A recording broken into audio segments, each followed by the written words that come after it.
주시는 말씀 같이 보겠습니다. 고린도전서 9장 24절에서 27절까지입니다. 고린도전서 9장 24절에서 27절까지 우리 스크린을 보시고 한 목소리로 우리 큰 소리로 같이 읽도록 하겠습니다. 운동장에서 다름질하는 자들이 다 달릴지라도 오직 상을 받는 사람은 한 사람인 줄을 너희가 알지 못하느냐. 너희도 상을 받도록 이와 같이 다름질하라. 이기기를 다투는 자마다 모든 일에 절제하나니 그들은 썩을 승리자의 관을 얻고자 하되 우리는 썩지 아니할 것을 얻고자 하노라. 그러므로 나는 다름질하기를 향방 없는 것 같이 아니하고 싸우기를 허공을 치는 것 같이 아니하며 내가 내 몸을 쳐 복종하게 함은 내가 남에게 전파한 후에 자신이 도리어 버림을 당할까 두려워함이로다. 유대인의 그 탈무드에 나오는 이야기입니다. 한 나그네가 길을 가는데 한참 걷다 보니까 다리가 아파오기 시작했습니다. 저 멀리서 이제 마차 한 대가 오고 있는 거예요. 그래서 그 마차를 몰고 있는 그 마부에게 태워달라고 하니까 기꺼이 태워줬습니다. 그러면서 묻습니다. 예루살렘까지 여기서 얼마나 먼가요? 한 이 정도 속도면 30분이면 도착하게 됩니다. 그래서 이 여행자가 좀 피곤도 하고 이 나그네가 이제 잠을 청했습니다. 한 30분 정도 됐나요? 이제 눈을 뜨고 이제 예루살렘까지 얼마면 갑니까? 물으니까 마부가 말해요. 여기서 가려면 1시간 이상이 걸립니다. 좀 이상해요. 아까는 30분이라 그랬는데 이제는 1시간이 걸린다라고 하니까요. 그래서 이게 어떻게 된 거요? 마부가 대답합니다. 이 마차는 예루살렘의 반대 방향으로 가는 마차입니다. 바로 인생에 있어서 중요한 것은 속도가 아니다. 바로 방향이다. 이 귀한 지혜를 말해주는 이야기입니다. 그래서 유대인들은 이 탈무드 스토리를 통해서 얘들아, 자녀들에게 가르치는 거죠. 빨리 가는 게 중요한 것이 아니라 올바른 방향으로 나아가는 게 중요한 거야. 어릴 적부터 이제 교육을 시키는 거죠. 우리 한국 사람하고 좀 다르죠. 우리 한국 사람 뭡니까? 빨리 뭔가 이렇게 이루어서 학교도 빨리 마치고 다 빠른데 이게 나중에 뭔가는 된 것 같은데 엉뚱한 데 가 있지 않습니까? 자, 그래서 오늘 저는 2015년도 마지막 주일을 여러분들과 함께 보내면서 방향감이 있는 삶이 어떤 삶인가? 오늘 본문을 통해서 살펴보면서 2016년도에 우리가 좀 더디 가더라도 올바른 방향으로 가면 좋겠다. 이러한 마음에서 하나님의 말씀을 나누겠습니다. 오늘 본문에서 우리 사도 바울은 물론 이 컨텍스트는 복음을 어떻게 전할 것인가? 복음을 향한 어떠한 그 사역의 어떠한 그 삶의 그 경주를 어떻게 할 것인가. 이제 이거에 대해서 말씀해 주고 있는데, 저와 여러분에게는 전체적인 어떤 인생의 어떤 이 삶, 복음을 위한 삶이죠. 어떻게 우리가 달려갈 것인가. 한번 세 가지로 생각해 보도록 하겠습니다. How are we going to run the race that is before us. 우리 앞에 놓인 이 삶의 경주를 어떻게 할 것인가. 세 가지로 간단하게 말씀드리고자 합니다. 오늘 본문에 보니까 영어로 표현하면 이렇게 됩니다. Run to win. 이기기 위해 달려라 라는 거예요. 자, 24절을 한번 읽어보도록 하겠습니다. 오늘 본문 24절인데 다시 한번 읽습니다. 운동장에서 다름질하는 자들이 다 달릴지라도 오직 상을 받는 사람은 한 사람인 줄을 너희가 알지 못하느냐. 너희도 상을 받도록 이와 같이 다름질하라. 우리가 다 다름질을 하고 운동장에서 지금 경기하는 사람들인데 오직 한 사람만이 상을 받게 된다는 거예요. 자, 그런데 우리가 달리기 위해서 그냥 달리는 그 자체가 중요한 것이 아니라 어떻게 달리라고요? Run so that we could win. 이거예요. 이기기 위해 달려라 라는 거죠. 자, 근데 여러분, 이기기 위해 우리가 달려야 되는데 이 달릴 때 중요한 게 한 가지가 있습니다. 만약에 이것이 100m dash, 그러니까 100m 경주라면 그냥 있는 힘껏 다 해서 달리면 되죠. 그런데 여기서 말하는 어떤 이 달리는 것, 이 레이스는 좀 긴 레이스입니다. 마라톤이에요. 자, 그래서 이 마라톤을 달리기 위해서, 이 마라톤을 이기기 위해서 굉장히 중요한 게 한 가지가 있습니다. 그것은 바로 힘 조절입니다. 다른 거는 몰라도 마라톤에서 이기려면 힘을 조정을 해야 된다는 거죠. 여러분, 도시에서는 쉬지 않고 그냥 걸어가면 돼요. 왜냐하면 바삐 걸어가니까. 그래서 앞 사람을 따라잡아야 되니까. 그래서 성공할 수는 있습니다. 하지만 여러분, 인생은 도시 같은 인생이 아니죠. 인생은 무슨 같은 인생이라고 합니까? 광야 같은 인생이라고 하죠. 자, 그러니까 허허벌판 광야에서는 따라잡을 사람이 없기 때문에 여러분, 쉬지 않고 걸어가는 것이 아니라 우리는 쉰 만큼 걸어갈 수 있다라는 것입니다. 여러분, 그래야 지치지 않습니다. 도시에는 속도가 힘이라고 하지만 여러분, 광야에서는 쉼이 힘이기 때문입니다. 자, 그렇기 때문에 광야에서 중요한 것은 속도가 아니라 무엇이라고요? 힘 조절입니다. 여러분, 힘을 조절해야 끝까지 갈 수 있어요. 그렇지 않으면 중간에 지쳐서 죽습니다. 광야에서의 힘 조절은 바로 쉼이다라는 거죠. 광야에서의 힘냄이 뭔가 생각해 보니까 바로 광야에서의 힘냄은 따라해 봅시다. 쉼냅니다. 고린도전서 9장은 바울이 자신의 그 독신 생활과 손으로 일한 생활을 들어서 우리의 절제 생활을 권면한 그러한 말씀입니다. 자, 하나님께서는 바울에게 은혜를 주셔서 복음을 위하여 살게 하셨죠. 그렇죠? 근데 그가 복음을 전하려고 보니까 복음에 장애가 많은 거예요. 복음을 전하기 위한 장애가 많은 거예요. 그래서 그는 하나님의 은혜로 다음 두 가지를 선택했습니다. 첫 번째는 무엇인가 하면 독신의 길을 택했습니다. 결혼을 할 수 있었어요. 그러나 복음을 전하기 위해서 그는 혼자 살기로 작정한 거예요. 물론 독신의 은사를 허락해 주셔서 살았지만, 그리고 두 번째는 자기의 손으로 일하면서 전도 활동을 했죠. 여러분, 이것은 자기에게 주어진 어떤 자유를 포기한 겁니다. 권리를 내려놓은 거예요. 제한시킨 거예요. 힘을 뺀 거죠. 그렇죠? 여러분, 우리가 run to win, 이기기 위해 달려야 되는데 우리 신앙의 어떠한 그 달림은 힘을 낸다고 되는 것이 아니라 이 힘 조절을 잘 해야 된다는 거죠. 그래서 오늘 본문은 아니지만 오늘 본문이 있는 고린도전서 9장 19절 이하에 보면 한 명의 영혼이라도 더 구원하기 위해서 자신을 비우는 바울을 볼 수가 있습니다. 그러면서 그 힘든 현실에 이렇게 적응을 하는, 그 힘든 환경에 적응을 하는 바울을 볼 수가 있어요. 여러분, 19절 이하를 한번 보세요. 고린도전서 9장 19절 이하에 사도 바울이 이런 얘기를 하죠. 내가 모든 사람에게서 자유로우나 스스로 모든 사람에게 종이 된 것은 더 많은 사람을 얻고자 함이라. 20절부터 같이 읽겠습니다. 유대인들에게 내가 유대인과 같이 된 것은 유대인들을 얻고자 함이요 율법 아래에 있는 자들에게는 내가 율법 아래에 있지 아니하나 율법 아래에 있는 자 같이 된 것은 율법 아래에 있는 자들을 얻고자 함이요 율법 없는 자에게는 내가 하나님께는 율법 없는 자가 아니요 도리어 그리스도의 율법 아래에 있는 자이나 율법 없는 자와 같이 된 것은 율법 없는 자들을 얻고자 함이라. 22절입니다. 약한 자들에게 내가 약한 자와 같이 된 것은 약한 자들을 얻고자 함이요 내가 여러 사람에게 여러 모습이 된 것은 아무쪼록 몇 사람이라도 구원하고자 함이니. 지금 이기기 위해서 달리고 있는데 지금 사도 바울이 말하는 것은 끝까지 달리기 위해서 나는 지금 힘을 조정하고 있다라는 거예요. 내가 나로서 그냥 나갈 수 있지만은 많은 영혼을 구원하기 위해서 지금 힘 조절을 하고 있는 거예요. 내가 원하는 거 하지 않겠다는 거죠. 내가 불편한 거, 그러나 내가 그 사람을 전도하기 위해서 그 사람이 되겠다라는 것입니다.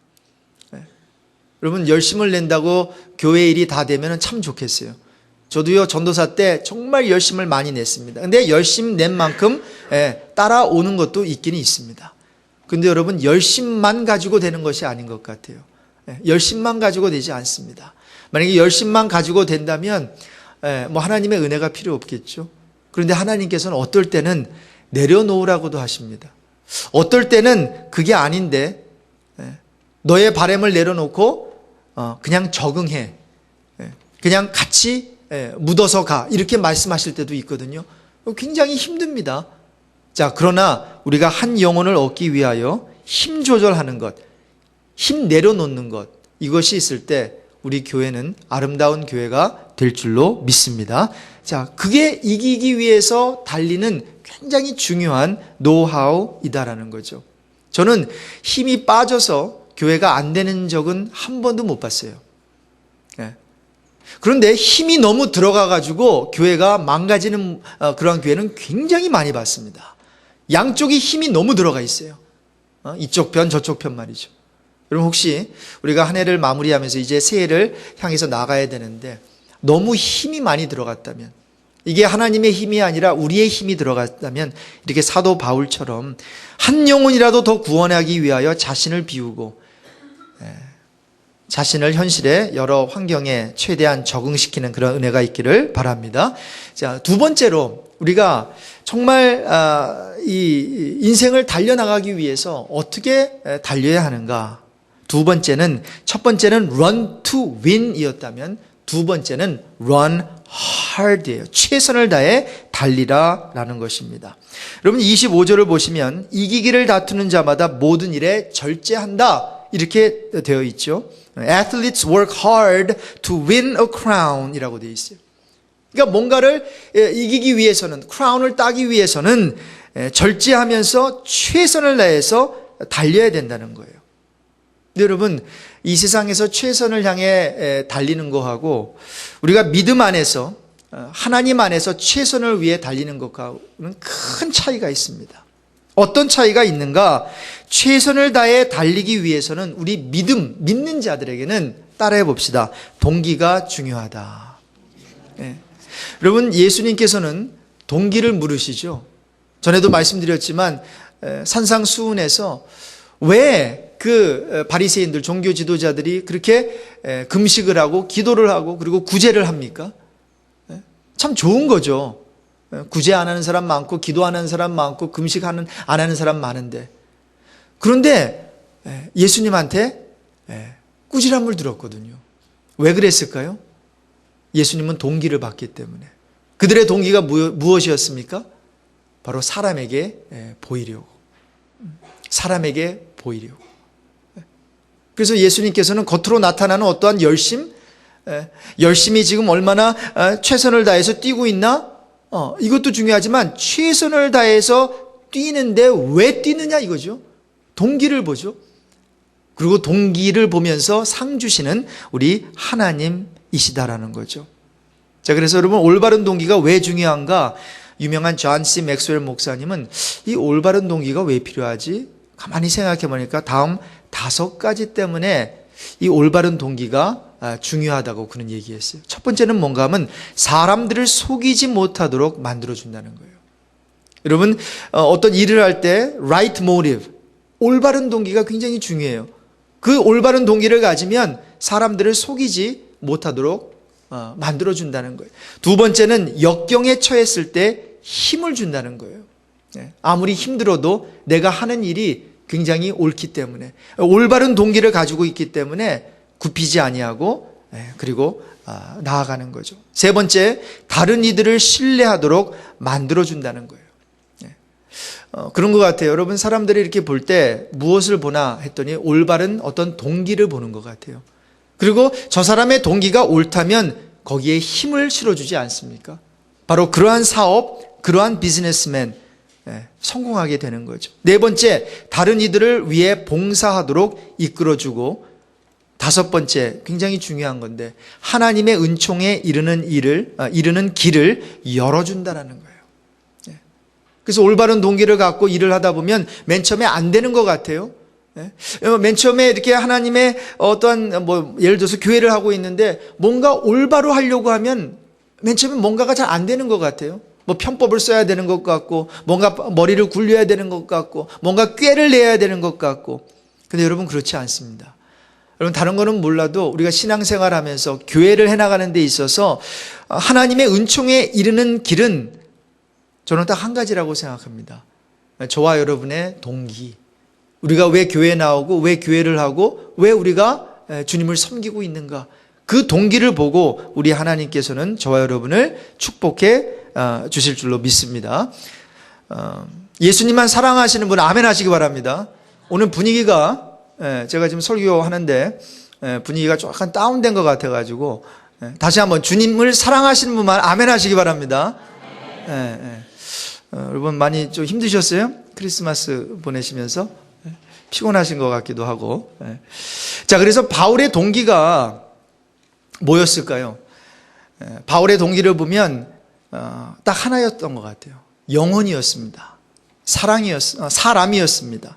그래서 고린도전서 9장에서도 계속 얘기하는 게 뭐예요? 내가 여러 사람에게 여러 모습이 된 것은 몇 명이라도 구원하기 위해서. 그리고 데살로니가 교회에 편지를 하면서 2장 19절에 내 소망이 무엇인 줄 아냐? 내 기쁨이나 자랑의 면류관이 무엇인 줄 아니? 라고 하면서 그가 강림하실 때 우리 주 예수 앞에 너희가 아니냐. 여러분 사도 바울은 왜 일을 했습니까? 바로 사람 때문에, 영혼 때문에 한 줄로 믿습니다. 그래서 어떻게 달릴 것인가? How are we going to run? 첫 번째는 run to win. 이기기 위해 달려라라는 거예요. 힘 조절이 중요합니다. 두 번째는 run hard. 최선을 다해 달려라. 동기가 중요하고 마지막으로 어떻게 달릴 것인가? Run with a goal이라고 하는 거예요. 목표를 정하고 달리라라는 거죠. 목표를 정하고 달리라. 우리 26절을 우리 같이 읽겠습니다. 26절입니다. 그러므로 나는 다름질하기를 향방 없는 것 같이 아니하고 싸우기를 허공을 치는 것 같이 아니하며. 저는 가끔 고은이를 데리고 이렇게 팀파크에 가면 고은이가 지금은 안 타지만 옛날에 즐겨 타던 것이 메리고라운드예요. 이렇게 뭐 말들이 있는데 위로 올라갔다 내려갔다 하고 그다음에 빙글빙글 돌죠. 뷰티풀 모션이죠. 굉장히 아름다운 모션입니다. 그러나 3, 4분 후에 이제 뮤직이 끝나고 그 놀이가 이제 끝나면 그 자리에 와 있어요. 여러분 왜 그럴까요? 뭔가 열심히 살았고 뭔가 열심히 지금 앞으로 막 나아갔는데 목표가 뭡니까? 목표가 없는 거예요. 그냥 그 자리로 돌아오는 거죠. 여러분 그래서 헬렌 켈러가 이런 얘기를 했어요. 많은 사람들이 행복에 대해 잘못 생각하고 있다. 여러분 행복이 언제 주어진다고 생각하십니까? 헬렌 켈러가 이런 얘기를 했어요. 행복이란 자기 만족에서 오는 것이 아니라 값진 목적에 충실함으로써 얻어지는 것이다. 정말 값진 목적. 값진 목적에 내가 충실할 때 얻어지는 것이 참된 행복이다라는 거죠. 자, 그래서 여러분 목표를 정하고 달리기 위해서 이 방향 감각이 굉장히 중요합니다. 사막 같은 인생에서는 지도가 필요 없대요. 왜냐하면 항상 바뀌기 때문에. 그리고 지도라고 하는 것은 어떠한 길 이름이 있어야 되고 어떤 빌딩이 있어야 이게 지도가 형성이 되는데 사막에서는 항상 바뀌어요. 바람이 불면 어떠한 그 샌드, 그 모래, 그 사막이 다 바뀌지 않습니까? 그래서 스티브 다너휴가 저술한 책 사막을 건너는 6가지 방법에서는 지도가 아니라 나침판을 소유하고 사막을 걸어야 된다. 이제 이런 이야기를 하죠. 여러분 우리가 이 세상 사막 같은 세상 살면서 무엇이 필요합니까? 지도가 필요한 게 아니죠. 사람들은 지도를 저마다 제시합니다. 이렇게 살면 될 것 같고 저렇게 살면 성공할 것 같고 그러나 예수님께서는 말씀하셨죠. 그것이 아니라 나침판이다. 내가 곧 길이다. 나를 찾으면 길을 찾은 거다. 나를 따라오면 온전한 길로 들어설 것이다. 그런 얘기를 하셨죠. 사도 바울도 고린도에서 사역을 하면서 이 방향 감각이 굉장히 뚜렷했어요. 그래서 1절에 보면 형제들아 우리가 너희 가운데 들어간 것이 헛되지 않은 줄을 너희가 친히 아나니 너희가 아는 바와 같이 우리가 먼저 빌립보에서 고난과 능력을 당하였으나 우리 하나님을 힘입어 많은 싸움 중에 하나님의 복음을 너희에게 전하였노라. 무슨 얘기입니까? 지금 복음을 전하고 있는데 어려운 일이 굉장히 많았어요. 빌립보에서 고난과 능력을 당했어요. 뭐 감옥에도 갇히기도 하고 어려운 일이 참 많았어요. 그러면 보통 사람들은 뭔가 잘못됐구나 이렇게 생각한다는 거죠. 근데 그는 그렇게 생각하지 않았어요. 방향 감각이 뚜렷했습니다. 우리 하나님을 힘입어 많은 싸움 중에 하나님의 복음을 너에게 전했다. 지금 중요한 것은 뭐 감옥에 들어가고 안 들어가고 이게 중요한 게, 이 환경이 중요한 것이 아니라 가장 중요한 것은, 사역의 방향은 하나님을 힘입어 많은 싸움 중에 이 복음을 너에게 전했다, 그 이상도 그 이하도 아니다라는 거예요. 여러분, 저는 여기 와서 지금 2년 반 동안 사역을 했잖아요. 저를 어떻게 하나님께서 그걸 하시겠어요? 어떻게 저뿐만이 아니라 모든 교회를 담당하고 있는 주의 종들에게 하나님께서는 잘했다 못했다 어떻게 그 사람들을 measure하고 그 사람들을 평가 내리시겠어요? 저는 이것이라고 생각합니다. 하나님의 복음을 전하느냐 전하지 않느냐, 그거예요. 그 이상도 그 이하도 아니라고 생각합니다. 자, 그래서 이 방향 감각이 굉장히 중요한데, 이 방향 감각 그 뜻을 찾아보니까 공간적으로 자기의 위치와 방향을 지각할 수 있는 능력이다 라고 되어 있어요. 그러니까 두 가지, 공간적으로 내 위치가 지금 무엇이고 내 방향을 지금 어디로 향하고 있는지 이것을 인식할 수 있는, 지각할 수 있는 그 능력이라는 거죠. 이런 면에 있어서 사도 바울은 영적으로 굉장한 방향 감각이 있었던 사람이죠. 그는 자기가 누구인 줄 알았어요. 그리스도의 종된 나 바울은 하면서 늘 편지를 썼죠. 그러면서 하나님의 뜻으로, 하나님의 은혜로 이방인을 위해서 선택을 받았다. 방향. 내가 지금 사역이 유대인을 향할 수도 있지만은 하나님께서 나를 이방인을 위해서, 이방인에게 복음을 전하게 하기 위해서 나를 선택해 주셨다. 얼마나 뚜렷합니까? 방향 감각이 얼마나 있습니까? 여러분, 우리가 세 번째로 지금 뛰기 위해서 어떤 골을 향해서 나가야 되는데, 거기서 중요한 것은 방향 감각, 즉 내가 어디에 있고 내 위치가 무엇이고 내가 어떤 방향을 향하고 있는가이죠. 어떤 젊은 목사님이 이민 목회가 힘들잖아요. 그래서 이민 목회를 나름대로 성공적으로 마친 노 목사님, 은퇴 목사님에게 물었대요. 어떻게 하면은 이 힘든 이민 목회에서 성공할 수 있습니까? 그랬더니 이 목사님이 그런 얘기를 하셨대요. 많은 사람들이 성도들은 자기네들이 양인 줄 알고, 그리고 많은 목사들은 그저 선한 목자만 되면 된다고 생각하는데 그게 아니다라는 거예요. 선한 목자만 됐더니 교회에 문제가 많더라. 이제 이런 얘기를 하는 거예요. 여러분 잘 들어보세요. 그게 무슨 얘기인지. 여러분, 교회 안에는 양들만 있는 게 아니죠. 성경에 보니까 염소도 있는 거예요. 그렇죠? 또 뭐가 있을까요? 뭐 염소만 있을까요? 온갖 짐승들 다 들어와 있을걸요? 악어도 있고 사자도 있고 상처난 어떤 호랑이도 있고 원숭이도 있을 거예요. 자, 그런데 이 앉아있는 사람들이 항상 원하는 건 뭐예요? 주의 종들을 보면서 선한 목자만 원한다는 거예요. 물론 성경에도 보니까 나는 선한 목자라 하면서 또 양과 양과 목자의 비유를 하면서 예수님께서 말씀해 주셨어요. 그래서 성도들은 자기네들이 양들인 줄 착각을 하고 있고, 그 다음에 목자는 그러면 선한 목자만 되면 되겠지 했더니 뭐예요? 교회가 문제가 많아진다는 거예요. 분명히 보면은 저분은 선한 목자인데, 제가 LA에서 이렇게 힘들어하고 갈라지고 하는 그 교회들을 보면 그 교회 목사님들 정말 훌륭한 분이었거든요. 제가 개인적으로 아는 분 몇 분 있는데요, 굉장히 선하세요. 선한 목자라면 그분들이에요. 그런데 교회가 갈라져요. What's wrong? 무엇이 잘못됐어요? 그러면서 그 노 목사님이, 은퇴 목사님이 하신 말씀이 있어요. 교회에 양들만 있으면, 선한 목자만 있으면 됩니다. 그러면 성공할 수 있습니다. 그러나 현실은 교회에 양들만 있는 것이 아니라 염소도 있습니다. 못된 사자도 있고 호랑이도 있습니다. 그러므로 뭐라고 말씀할까요? 그러므로 이민 목회에서 성공하려면 타잔이 되십시오. 여러분, 타자는 뭡니까? 하면 어떻게 돼요? 온갖 짐승들이 어떻게 해요? 다 몰려오는 거예요. 저는 그 이야기를 들으면서 일리가 있는 말이다 라고 생각하는 동시에 그거는 아닌데 라는 생각도 함께 하게 됐습니다. 일차적으로 성경에서 주의 종들이 타잔이 되라는 얘기는 없고, 타잔이 돼서 온갖 짐승들이 다 모여 든다 해도 그 자체를 절대로 성경은 교회다라고 말하지는 않죠.